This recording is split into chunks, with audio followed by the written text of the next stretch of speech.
Earlier on this week, we recorded episode 93 of Soccer Cards United. Now it's time for Postcards United, our Q&A show. I'm Jason. That's Enzo. Hi, Enzo. Hey, Jason. The people on the video stream feed can see that you've got a hat on, an Ultra Pro hat. It's from Ultra Pro. Yeah, I got an order of mags from Ultra Pro. Right, very exciting. They were so impressed, I think, with my order that they threw in a hat. Yeah. That says "Up Your Game." It's not the best hat in the world. I'll be critical of them. They're not sponsoring the show. It's meshy at the back, which I don't love. Yeah. But it's fine. I thought it's still nice to get a free hat. Yeah, it was free. So there you go. Ultra Pro branding logo. Should say that we got those mags in anticipation of opening some museum. Yep. And an Inception before that got delayed. Yeah, and to say everyone who has bought museum off us is going to be getting free mags for whatever. We're assuming, again, if they're not sharks and they're selling them, then they're just getting free mags. But assuming they're ripping them, they're going to have mags that will fit each of their cards just as a freebie, because not a lot of people bought museum. No, we don't have a lot. So a few people supported a few people that have placed multiple orders in the past. And I just thought that would be nice that when they get their museum, yeah, once we ship it out, once we have it in hand, they're gonna get the mag. So when they get their patch auto, when they get their patch, when they get that, they're gonna have a little mag to put it in. Which, to be honest, is something that I would have loved when I was getting at this. Again, we're trying to create the hobby shop we wish we had. When I first opened my first museum, I just had these cards, and they're still to this day not in, because you've nowhere to put it. If you just have top loaders, you don't have. I've never had them. So like even here, I have like Inception cards, and they're just in little card savers, because I never had any protection for them. So for the first time ever, I've been able to get my hands on them, and now I'm just like, you know what? Only a few people in our base. Let's feed them up. Let's get that to the people. I'm excited. Does that count for people that order museum now? Yeah. Okay, so you can order museum on soccercardsunited.com. We said it once upon a time we were going to do that. Like we said, it was just blessings that this has arrived just as museum is coming out. Right. These nice bad boys. So yeah, we were initially going to do a little bundle, Jason, if you remember, but I said, fuck it, let's just throw it in for free. It's only a few mags, and just see how the people feel. Great stuff. So enjoy that, everyone. We have questions, and there's lots of like pictures and everything in them, so that's exciting. So if you're not watching on the video feed, just listening, you're gonna miss out on some stuff. But it's all taken from our Instagram and Twitter posts. So Enzo has a little special feature. Should I do this today? Yeah, do that today. So I collected the Ultra Pro today for the post. I was doing all this, and then one of my family members came home and said, Enzo, there's a letter for you. You missed it. Like it was like lodged within the door, I guess. And I said, oh, let me look at that. And it looked a bit professional. I said, oh, what's this? And it was from our local post office, Jason.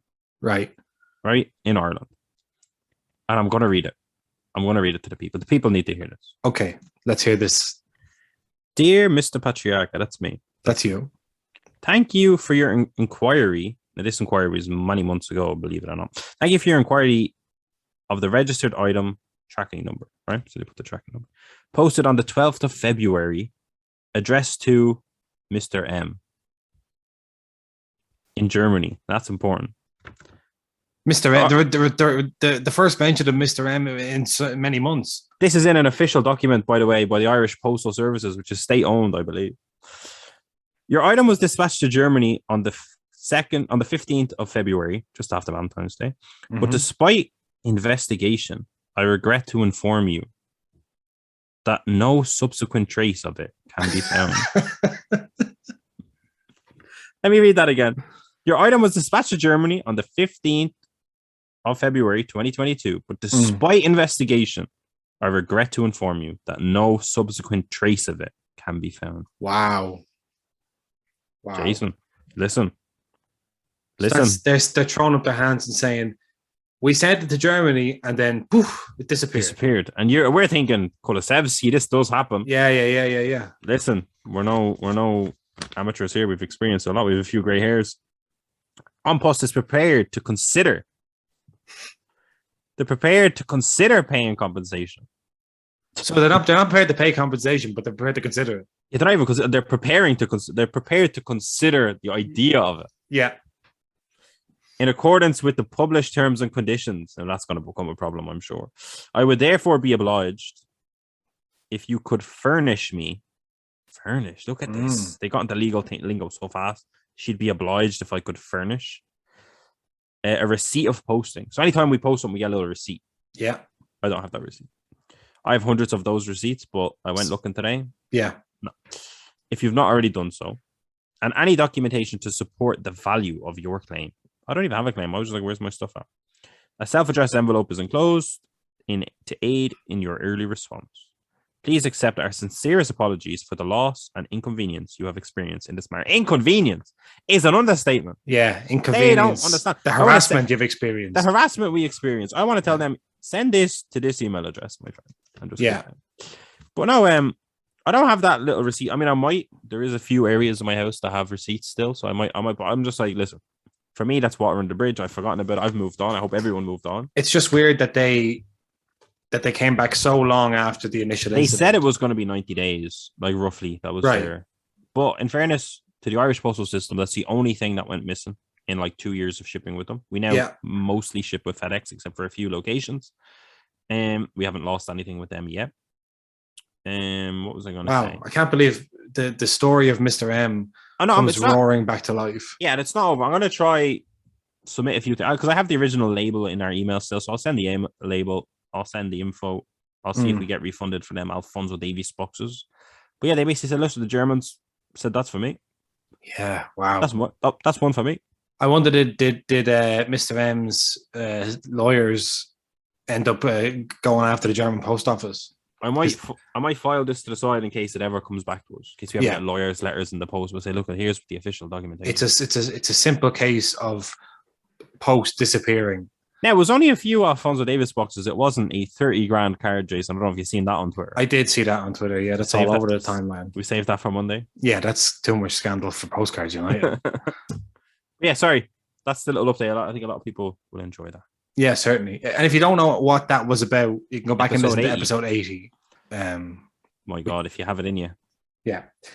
So let's do this. Okay. This is Postcards United, and it's time to start off this week with a review. A review? A review. New review in for the show. Where from? What country? Britain. Great Britain. Great Britain. It's been 2 years since we got a Great British review. Yeah. So I'm excited. Let me get myself ready. Oh, wow. So this is from Card Sales, who I don't know. We do know him personally. So yeah, we met him personally. So does that take the shine off? Yeah. So great soccer podcast, 5 stars. The boys put together a well-presented, impressively edited show. Oh no! Keep it fun, keep it interesting, and share their vast knowledge that keep you thinking about the way you think about the hobby. The ad-lib tangents make for great listening. Keep up the good work, lads. There you go. Isn't that nice? Great editing, though. Impressively edited. Impressively edited. I'm hoping that was the only tongue-in-cheek remark in that.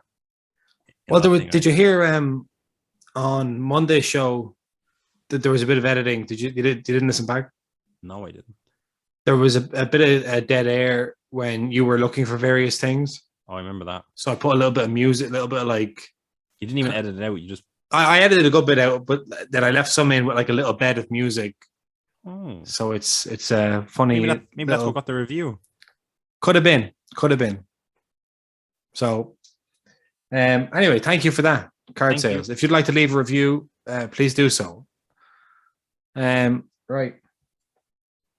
This is from Instagram, from Hope Granger, who says, thoughts on Liam Delap as a long-term investment? I think it's hard to tell. He seems to be doing really, really well. Yeah. Playing for Man City, so he's never necessarily going to get into the first team, just in terms of they'll easily just sign Haaland, for example. Yeah. I'm always scared of any English players as a long-term investment because I do think a lot of them are overhyped. I've experienced that too many times throughout the years, even before properly collecting. Like even Theo Walcott was the next fucking Henry. Yeah. And whatever. And Aaron Lennon, because he was fast, was the next fucking Gareth Bale or whatever. Even though it was different timelines, but you know what I mean? It's just too much hype. So I'd be scared for that reason, but he does seem a really, really good player. Jason, what do you think? Yeah, I mean, he seems to bang in goals at whatever level he's allowed to play at. He's at the under-19 Euros right now and they'll be playing Israel in the final. Wasn't an England France final. Listen, should have been lucky they were winning. Yeah. So Liam Delap may feature in the final of that competition. But yeah, the problem is that he just might not necessarily break into the first team. A loan to the championship would be really good this season, because if you can score 10 to 15 goals in the championship, you've at least put down your marker as someone that can do it at a high kind of physical, intense level, against people that will kick the shins off you. Yeah. But yeah, as this rookie class goes, I think he's as good as investment. Obviously, if you discount like Gavi, he's as good an investment as anyone in this rookie class. We've already seen two of Man City rookies from this season, Romeo and Edozie, maybe, both leaving Man City, as far as I know. So they didn't even break into the first team, and this was their rookie season. So maybe Liam Delap does it, maybe he doesn't. But yeah. But yeah, looking at like Jadon Sancho, like not breaking into the Man City first team isn't at all the end of your stint. I would also say, yeah, I think it could be an interesting one, Jason. Of this could be an individual who has premium cards as a rookie, maybe a year or two too early. Yeah, do you know? So it's an interesting one, because like if he pops off, it becomes a really, really good chase. Those high end rookies. Yeah, like in theory, you could be buying up Liam Delap cards for the next couple of years. Yeah, exactly. Before anything goes on. Yeah. So I think he's a relatively low risk, high reward, long term investment. But he's not. I wouldn't be putting don't put the retirement fund on it. Yeah, still risky, basically. Still risky, but as good an investment as any in this current rookie class, I think. Yeah. Right, Collector's Corner. Since you're guesting on Sports Cars Nonsense this week, what's your take on graded F1 PSA versus SGC? Well, huge opportunity there, Jason. I was thinking I was talking to you about that recently. Yeah. The F1 community don't really give a fuck. Like, they like SGC, and that is more so reflected in prices than it would be with soccer. Yeah. And for that reason, as I was saying to Jason, there's some cards we have that we should SGC instead of waiting the long time of PSA, basically. So there is a price difference still. PSA is still king. But if you go SGC, you get it back in a few weeks for the price you're paying. Like, that's definitely a move for a certain level of cards. Yeah, I think that's right. I think like it's different with soccer, because with soccer you generally there's so few cards in soccer that are kind of worth grading to start with, because the supply is so big. Like, obviously in F1 the supply is much more constrained.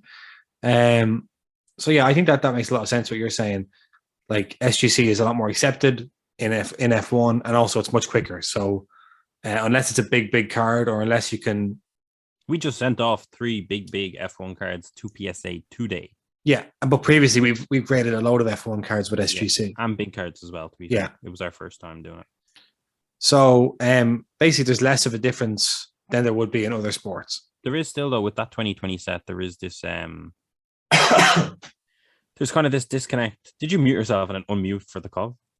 No, I didn't mute myself. Oh, so that was just a long delay. That was just a long delay. I was just I thought you were coughing. That's so funny. I was taking a dramatic pause. When you look at like 2020, there is a huge disparity with the parallels, because sometimes like an SGC 9.5 might not cross over to a PSA 8 even, Yeah. So in that case, there's also a really interesting it just because how they treat the kind of manufacturing QC problem with them sets. So that's also like a factor. Like, maybe if you're talking about that, like, what's your take on graded F1 versus PSA? Because I was trying to buy a of 25. I'm not going to give away what it was, but an of 25 Sapphire card from 2020 Formula One. But the guy had it in an SGC slab. I found 2. So one guy had, it was the same card I'm trying to buy. One guy had an of 25 in a PSA 8. Right. And another guy, he had an SGC 9.5. Right. And the highest PSA grade was a 9 for that card. So the 9.5, technically highest graded pop, whatever. And I said to your man, I'm hoping to probably send it to PSA. And I wouldn't be shocked. Like, I wouldn't feel like I've been fucked over if it was a PSA 8. I wouldn't be like, oh, what happened? How did this happen? I would be like, fair enough. Now, I think if you send it as an SGC 9.5 and you're literally, instead of cracking it and sending it, like, if you send it as an SGC, they'd probably give it a 9. Like, I don't know that to be true, but basically, what I'm saying is like the value, because he was saying this is the highest grade, I might have to charge you up the wall, basically. Yeah. And I was like, well, you would say that you own the card, but I was also in my head, I'm like looking at it a little bit different because I'm like, I know I subbed some 9.5s that at the start they completely ignored the notch thing, and I think if I sent it to PSA, it could be a 7, could be an 8. So when you're buying, be careful. I would say if it's parallels. Well, I think that's a good advice and good to make the distinction between 2020 and 2021. There you go. Good question. Good question. Right, Twitter. This is from Adrian on Twitter, an Aussie fan of the pod. We don't get many fans down under. I lately posted some of my 2022. I met 2. What's that? I met 2 at VCon, 2 Aussies, 2 fans. Oh, okay. Maybe we do get a few then. Now, one stopped listening to the show, believe it or not. Yes, I do believe that. It's a wonder anyone starts listening. I lately posted some of my 2022 Pro Set soccer from Leaf. I liked certain players which I thought had good value in their auto, and I take the opportunity. I feel like having the auto is just like having another sticker auto without a license. Thoughts? And then we have a picture of an Ansu Fati, Kevin De Bruyne, a Frankie De Jong, and I don't know who that last one is. Yeah, Jude's son's. He's a Chelsea player. Chelsea player, I don't know. Yeah, neither do I, but he's an ex-rookie, or what do you call it? XRC. Yeah. So it must be a Chelsea academy. I mean, Chelsea have some of the most. I think it's a double barrel surname. I think it's maybe Jude something Bell. But anyway, the Leaf autos, like they do. I think first of all, they're more impressive up close than they are like in theory. When you get told about the set, you're kind of just like, oh, unlicensed, I don't like that. There are some cards where you wouldn't even necessarily notice that it's not licensed. But there's always, like we had with the Alan Shearer. Do you see the Alan Shearer autograph thing? Yeah. Where he usually signs his name. Every other time he's done autographs, he signs his full name, Alan Shearer. And it's kind of a long auto. But then in these Pro Set autos with Leaf, or maybe it was the Continuum cards, we just did AS9. Mm-hmm. And so people were like, this is not Alan Shearer's auto. This is not how he signs his name. And Leaf came back and said, it is. Here's a picture of him signing it. You can see he's doing the initial auto there. So, like, I feel like Leaf and the Pro Set and all that stuff has more baggage than it's worth. Like, almost it's hard to even see the cards clearly without just being like kind of caught up when you're looking with all this baggage of like, well, I don't know, like I have to have my opinion on unlicensed autos, and is the auto authentic, and why does it not look like other autos, and all this stuff going on. So, but obviously if you had like, if we figured out who that rookie is. No, I have it here. Jude Soonsup Bell. Okay. So he's a Chelsea 18-year-old forward, never played for the first team. So let's say he pops off in a few years' time, and there's an XRC Leaf rookie auto from this season. Then it's a great investment. I'd agree with that. But someone like Kevin De Bruyne or Ansu Fati or Frankie De Jong, who's going to have other cards, you're competing with too much. It's still so sad not seeing the Chelsea badge on that XR rookie. It is. I agree with what you're saying. A player like that, pre-rookies basically. If Leaf kind of took over the pre-rookie market, yeah. Again, I think like if it's something that somebody that nobody else has, like if they get an exclusive like auto deal, and they're putting out good products with them, or if they're doing like curated sets, like with an athlete, they have autographs, that's grand, that's cool. But I think when it comes to just like you line up, 5 Ansu Fati autos and there's a Leaf, a Panini, and a Tops, and like the Leaf is always gonna lose. But in saying that, as collector's pieces, I think they're great. Like if you can get them at a price you like, and you want to have, if you're a Barcelona fan and you want to have as many Barca autos as you can, and you don't want to pay for Tops or Panini prices, then there's nothing wrong with it. I agree with that. Yeah.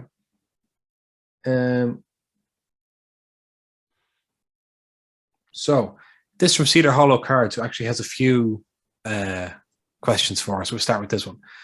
With the UEFA Women's Champions League Chrome set, are we seeing people who actually follow women's soccer getting what they've always wanted, or is it just a hype train release that everyone is following the herd on?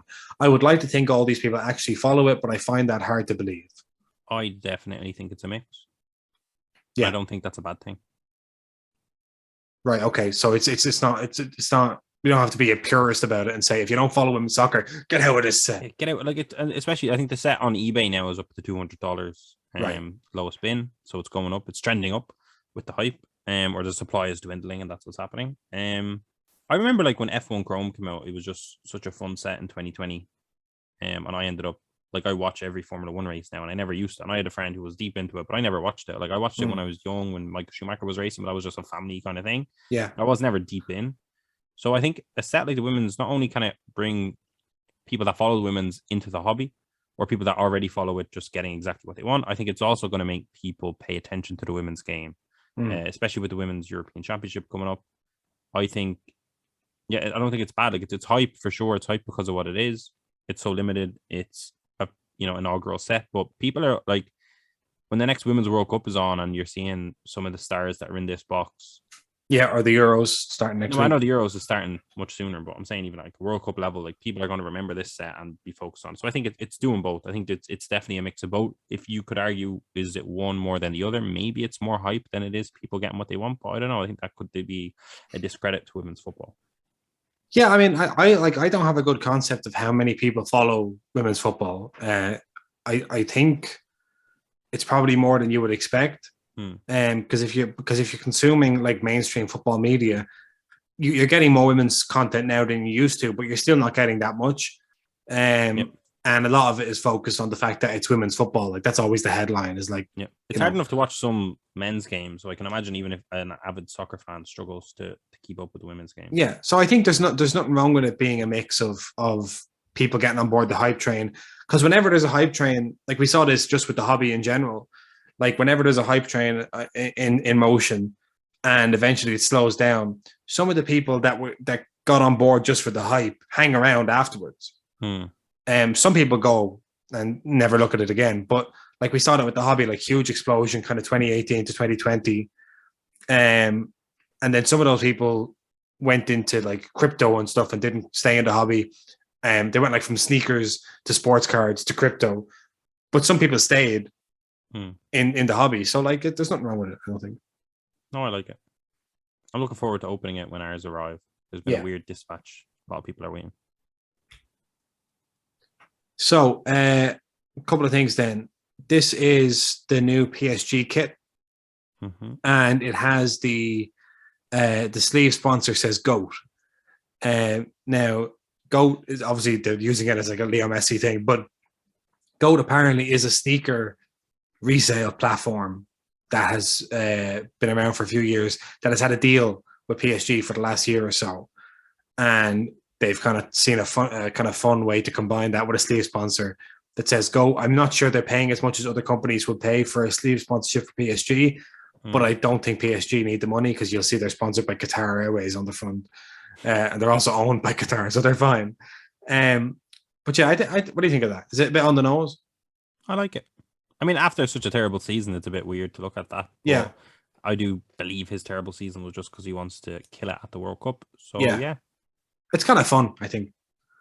I've seen on Facebook, it was like Leo Messi goals and assists, best of his goals and assists for PSG. Yeah. And it was a 3-minute video, and all the comments were, this did not need to be 3 minutes. It really stretched out. And it wasn't like, it was like best goals and assists, but it was just all of the goals and assists. Yeah. But it was you're meant to think like, oh, this is just a small sample of a much larger. Up to Saint Etienne. That PSG jersey kind of reminds me of the like David Beckham, Ibrahimovic era PSG jerseys. Like the big, does that not central go all the way stripe back to the Ronaldinho PSG jersey? Maybe so as well. Like I think that double. I'm going to type it in. I'm pretty sure they definitely used to have the central stripe, and then they moved away from that. And then also the other question there we go. Let's have a look. Oh, what can we see? Oh, yeah. Very nice. Other question the Cedar Hollow cards has is Luka Sucic, overvalued, valued correctly, or buy it all up right now because he's only going up. This is a attacking midfielder for Red Bull Salzburg. I'd say similar to the lap, but we've also just seen more of such. Yeah. I think a sound investment from this year's rookie class, Mm-hmm. but the same level of risk as most. Yeah, I mean, we just saw the somebody just tagged us actually in a 1 of 1, I believe. For Susic, is it the one Yeah, where like the ball's coming up and he's like, yeah, it's that. That's first edition. okay, First first edition edition more foil likely to pop factor. out, yeah. Really nice. I think like obviously it's a risk. We've seen people come through the Red Bull, like Haaland and be like, wow, or Sadio Mane came through as well, Red Bull. Fantastic. But we've also seen people like Patson Daka, who was like a world beater and then went to Leicester and not much went on. We've seen We're gonna see Minamino. Adeyemi, we're going to see him at Dortmund, yeah. Minamino went to Liverpool and is now gone to Monaco for 18 million after a couple of really successful years, but still, didn't participate every week in, week out in the Premier League. So the thing about Red Bull is like we know that they produce good players, but they're not producing, like it's not like they're producing world class players every single year, and everyone that comes out of it is a world class player. World class. So yeah, I think obviously Sucic being Croatian is going to the World Cup. He has played as well a little bit for the national team. So yeah, but I would say probably overvalued because I do think there's almost like a Salzburg tax that's like opposite to like the other types of taxes. Like everyone just remembers Haaland and I was like, this is it. This is like it's Daka, it's Adeyemi, Mm-hmm. That we remember Salzburg. It's Solopsai, a bit of a pillar. Yeah, exactly. So I think they almost get a little overvalued tax. They do. They get a bump because they're so. They're kind of top of everyone's mind. The first thing you're kind of looking at when you see a checklist is who are the Salzburg rookies this year. Yeah, I agree with that. So probably a little bit overvalued compared to other people in his. A good player because you think of like Benjamin Sesko, like he's still getting hype as well. He's 18, 19. Yeah. There's just a lot. Like Salzburg, I'm sure one or two of them will be absolute world beaters. I'm not even sure. Like one or two of them could make that break, but not all of them, Yeah. So maybe a tiny bit overvalued. I think it's also hard when like there's like the rookie classes aren't as full, and you almost have. We see. I think they do this. This happens in other sports as well, like where, say you get like an NFL, like a draft class or whatever, and like the rookies maybe are not that good, but you kind of have to have a standout rookie. Like it doesn't, you can't kind of just go like, all right, guys, I'll see you next year. You can go, first draft pick, but we don't actually care. Yeah. So like, I think there is this thing where we have like But Gavi is that guy this year. What's that? Gavi's that guy. Gavi's that guy. Yeah. And like, he's amazing. He is amazing. That's true. Right.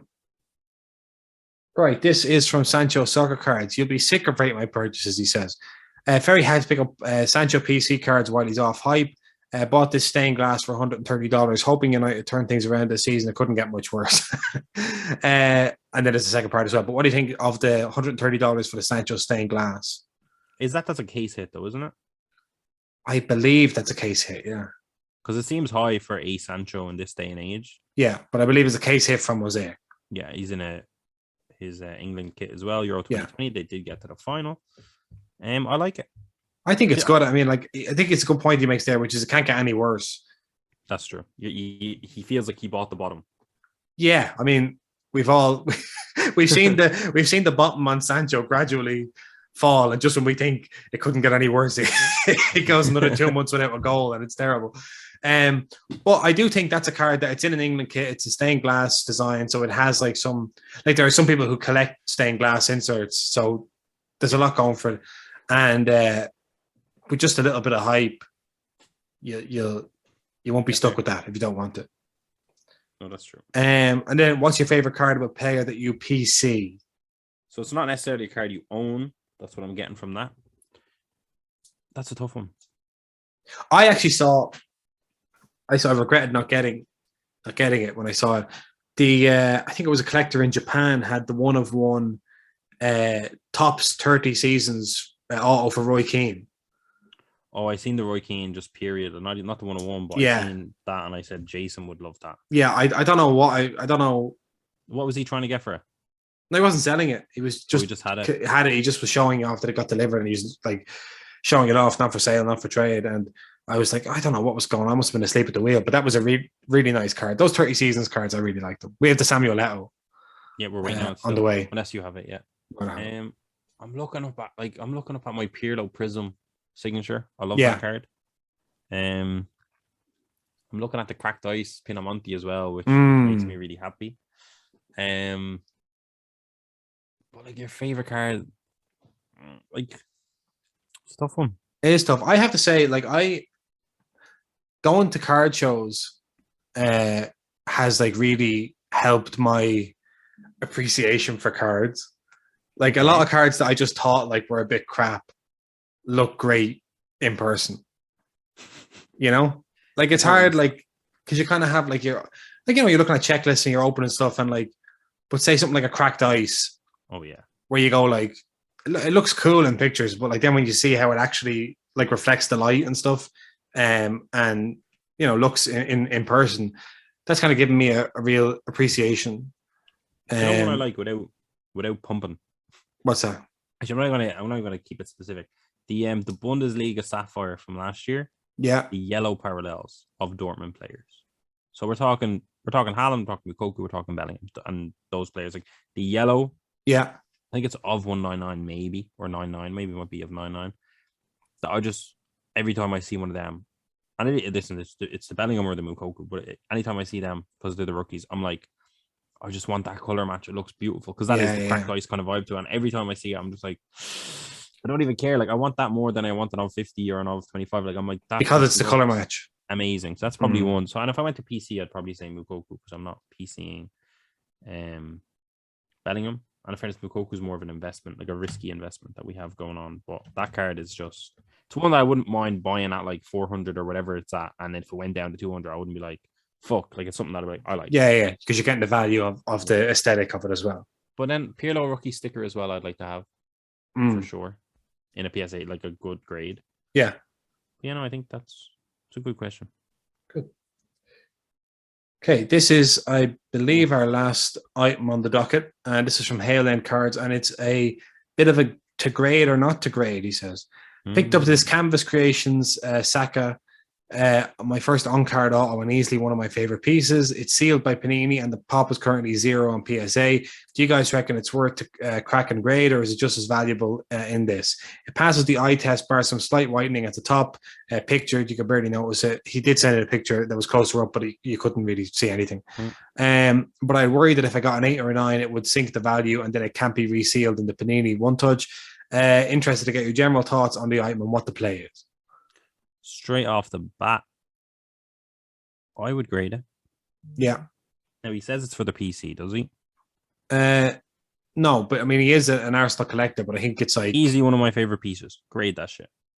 Yeah, and I wouldn't crack it to grade it. I just. So that was the first thing that came to my head was like, you don't have to crack it to grade it. You can send it to them in the One Touch. That's the best way to send it to them. Yeah. In the One Touch, don't touch it, send it to them like that. Because I think that might factor in as well. They might be thinking, still factory sealed, blah, blah, blah. I think you should do it because if you get a 10, just like Jesus Christ, Yeah. And like if you get an 8 or 9, it's not a disaster because that's an on-card Saka rookie. Is it a rookie? Probably not. I don't know. It's hard to tell. It's Saka. I don't think it is. I think it's a second year, but like with him, his on-card auto. Rookies are all over the place. It's an on-card auto. I grade it, and if it's an 8, don't hate that. Like that's not. Like, believe me, you're going to prefer, I think, in a PSA case, even if it's an 8. Because there's a card like that, again, especially with pop being 0 on PSA. Yeah, I mean, like, I looking at the card here now, I don't know if I'd seen these, if I'd paid attention to these Canvas Creations cards, but they are absolutely fantastic. Like, it just really just like pops off, and he's got a great auto as well. Saka, for such a young man, he's got a great auto. He's got a better auto than I have, and so yeah, I would say grade it. Like you get an 8. Experience. Because you're going to be looking at it in the One Touch the whole time going, do I grade it? Do I not grade it? Do I grade it? Do I not grade it? And like if you hate it, if you crack it, like if you get an 8 and you just cannot deal with that, you can always re-put it into a mag. Okay, it won't be Panini factory sealed mag, but does that matter to you so much? Yeah, no, I think get it in the slab. If you sold it and someone graded it and got a 10, you'd never live with yourself. Yeah, that's what I think you have to grade it. You have to know. Yeah. Grade it, but then do not take it out of that to grade it. Just pack that really, really well and ship it off the PSA. Bubble wrap that and send it to them. They'll know what to do. Here's one for you, and I don't know if you know this because you said this is the last thing on the. It's actually not the last. It's not the last thing. I just remembered. Oh, sorry. I just when you were because I thought you were going to say something. Then I was like, it's actually not the last thing. But will I do the last thing and then we can talk about it? I don't know what your last thing is, but this. Oh, that wasn't my last thing. Okay, great. We'll do this and then we'll do your last thing. So Soccer Cards HQ just wanted to say, maybe let people know that about this so they don't spend their whole life searching for a blue flood that wasn't made. So Obsidian that just came out, the parallels are absolutely gorgeous, especially the green and blue floods.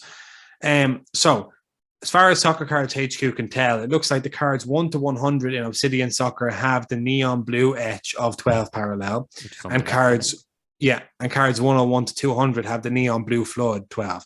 So there's in this it's an Mbappe in a France kit and an Mbappe in PSG kit. If you were hoping for the neon blue flood of a card that's numbered 1 to 100 on the checklist, you're out of luck, which sucks for people PCing these players. But if anyone sees different, let Soccer Cards HQ know. Just so you know, if you're trying to chase the Mbappe in a France kit in a blue flood, it's not there. There's a different of 12 substituted. So that's all I had for that. Though, very sad. Yeah. So this is to throw you off because you have your IG and your Instagram, you have your Twitter and your Instagram backgrounds, but we got 2 questions on Facebook. Really? Yes. I don't know if you purposely posted on Facebook or if they just did a cross-pollination from Instagram. Yeah, it just comes in from goes across from Instagram. So what's the questions on Facebook? We have 2. Right, okay. So first of all, I'm going to open with Kyle. Kyle says, I have a high-value F1 card. Jason, you're going to love this. 2020 Hamilton #1 gold of 50. Whoa. Now, fun fact. Today, we just submitted a 2021 F1 Hamilton Sapphire of 50. I don't know if his is Chrome or Sapphire. Sapphire 52 PSA with our fingers crossed. Yeah. With holy water. I lit a candle, Jason. And so what kind of a coincidence is this that he's talking about an 50? Listen, yeah. Gets like ours. Listen, I'll be honest with the people. If ours comes back in an 8, I'm kicking up. A 9, I'm just gonna miss what could have been, and I'm gonna accept it maybe. But I honestly, the holy water is there. The candles lit. Jason, in my soul, I believe there's a 10 to be got, and a 10 is like $60,000. So I'm my God, I've never. That would be had a card like that. Certainly, never, and I might never have it because they might. I just hope it doesn't get robbed in the post. Anyway, here's the thing with Kyle though. Yeah. Hamilton of 50. You ready for this, Jason? Mm-hmm. With a crease on the back. Oh. And we've seen them, Jason. We've seen them. Oh. Because I'm assuming it's similar to the F1 card you mentioned that you subbed and got a 4.5. We got that from SGC. You thought PSA. It was SGC that did that. What's the play for me? Keep it raw, sub to PSA for authentication only. Something else? Thanks in advance. I would have loved to taken that off your hands and submitting it ahead of our Hamilton. That way they see to make our Hamilton look really good. Yeah. And then the next one, this is pristine. Yeah. This is the one.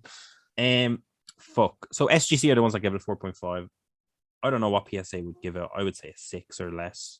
Yeah, I don't know. I mean, less for sure. There is we have had people talk to us about F1 cards when we've had raw ones that have a defect.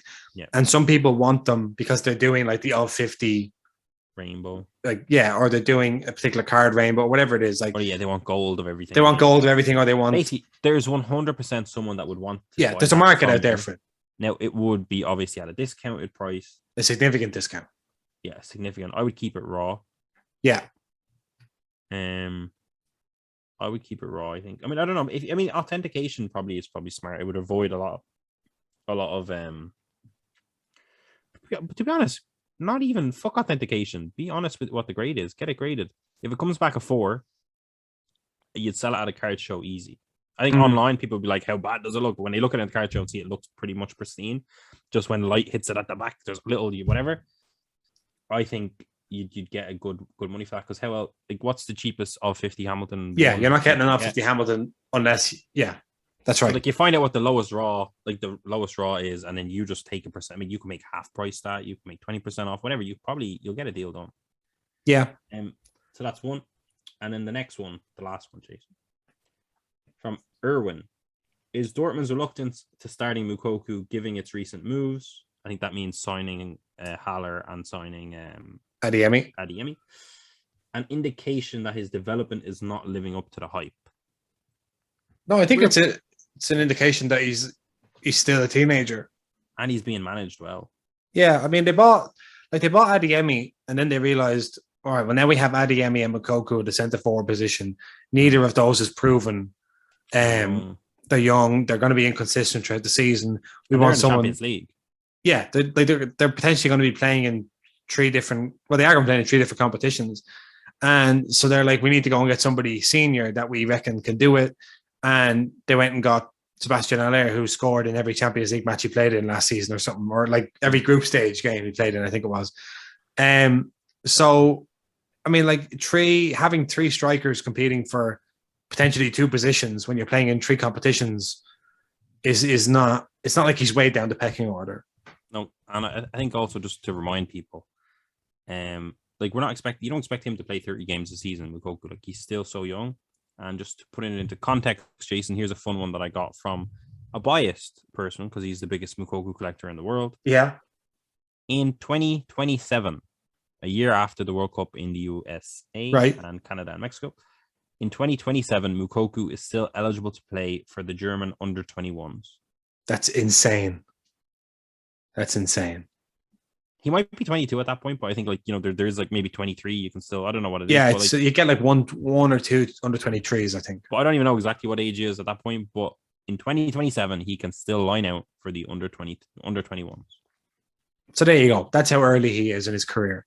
So don't be worried about game time, but be excited about goals that he is scoring in the top flight because it is a bit of a fucking freak thing that it's happening. High risk though. His careers are non-linear. He might just have a great 17, 18, 19, and then we'll never hear from him again. It's a high risk investment. Or he might do nothing for 10 years, 12 years, and then when he's 32, he moves to Serie A and scores 40 goals a season, three seasons running, and then retires.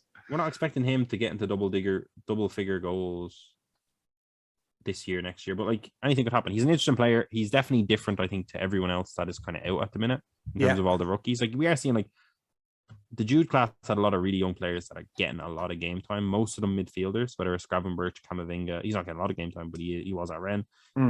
Jude Bellingham. But yeah, he's just kind of a freak one because he seems to be extremely talented. He's extremely young. Yeah. And it's just kind of a wait and see. Like it's definitely risky investing in him. We've invested. We bought some big cards, but his career could go any which way. The highest highs, the lowest lows, or just meandering somewhere in the middle. Nobody knows. But at the minute, it looks very promising for the age that he is. He's a remarkable young player, but that doesn't always turn into a remarkable career. Yeah. Yeah. Fair enough. That's interesting. The Facebook had some questions. Thanks to those of you on Facebook. Yeah, I'm happy I caught it. I thought you almost had it. When you said that you had something, I said, wow, he's on it. No, I'm not on it. I'm still recovering. Right, so we'll be in Dundalk on Saturday for KitCon. Yeah, if you're in Ireland. If you're in Ireland, see you in Dundalk on Saturday. And we'll be back on Monday for episode 94 of Soccer Cards United.